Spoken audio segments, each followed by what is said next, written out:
صفحہ نمبر 183، معارف الحدیث جلد دوم، اردو ترجمہ اور تشریحات کے ساتھ احادیث نبوی کا ایک جدید اور جامع انتخاب۔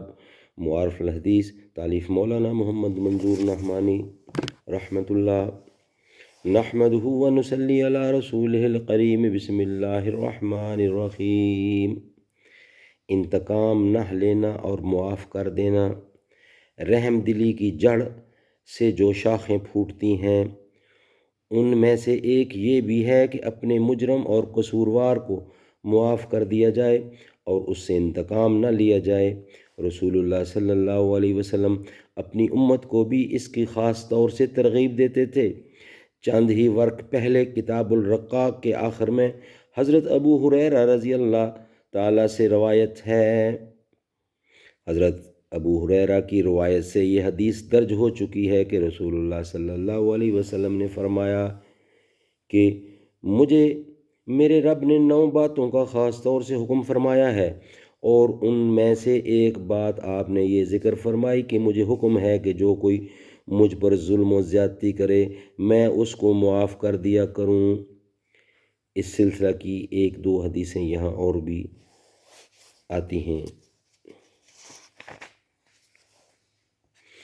قال النبی صلی اللہ علیہ وسلم، حضرت ابو ہریرہ رضی اللہ سے روایت ہے کہ ایک شخص نے ابو بکر رضی اللہ کو گالیاں دیں اور رسول اللہ صلی اللہ علیہ وسلم تشریف فرما تھے، اور آپ اس شخص کے مسلسل گالیاں دینے پر اور ابو بکر کے صبر کرنے اور خاموش رہنے پر تعجب اور تبسم فرما رہے تھے۔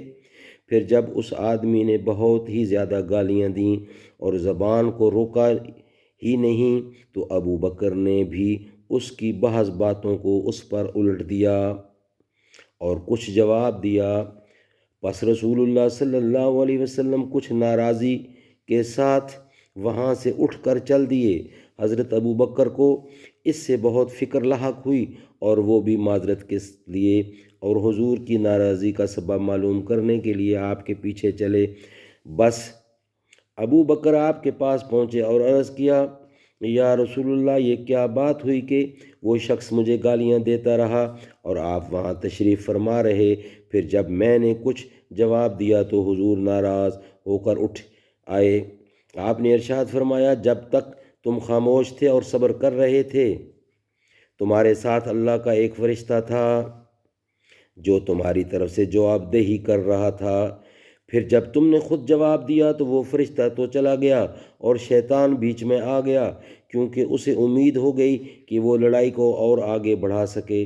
اس کے بعد آپ نے فرمایا، اے ابو بکر، 3 باتیں ہیں جو سب کی سب بالکل حق ہیں۔ پہلی بات یہ ہے کہ جس بندے پر کوئی ظلم و زیادتی کی جائے اور وہ محض اللہ عز و جل کے لیے اس سے درگزر کرے اور انتقام نہ لے تو وہ اللہ تعالیٰ اس کے بدلے میں اس کی بھرپور مدد فرمائیں گے، دنیا اور آخرت میں اس کو عزت دیں گے۔ اور دوسری بات یہ ہے کہ جو شخص صلہ رحمی کے لیے دوسروں کو دینے کا دروازہ کھولے تو اللہ تعالیٰ اس کے عوض اس کو اور بہت زیادہ دیں گے۔ اور تیسری بات یہ ہے کہ جو آدمی ضرورت سے مجبور ہو کر نہیں بلکہ اپنی دولت بڑھانے کے لیے سوال اور گداگری کا دروازہ کھولے گا تو اللہ تعالیٰ اس کی دولت کو اور زیادہ کم کر دیں گے۔ انصاف کے ساتھ ظلم کا بدلہ لینا اگرچہ جائز ہے، لیکن فضیلت اور عظیمیت کی بات یہی ہے کہ بدلہ لینے کی قدرت کے باوجود محض اللہ کے لیے معاف کر دے۔ حضرت ابو بکر صدیق چونکہ اخصل الخواص میں سے تھے، اس لیے آپ نے ان کی طرف سے تھوڑی سی جواب دہی کو بھی پسند نہیں فرمایا۔